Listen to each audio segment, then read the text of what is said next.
Hi everyone, welcome back to another video from Webtech Tutorial.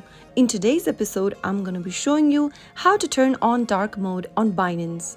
So without wasting much of our time, let's dive into the video. First of all, open your Binance application from your app drawer and also make sure to log into your account. Once you're signed into the account, tap on your Binance logo at the top left-hand corner.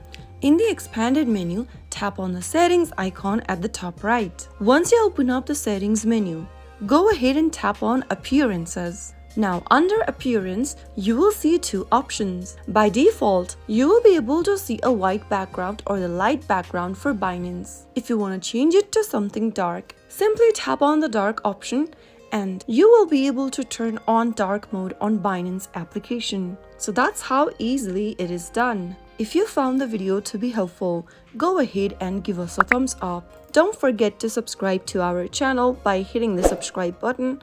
Also press on the bell icon so that you'll never miss another upcoming upload from us. I will be back again with the next video. Thank you for watching.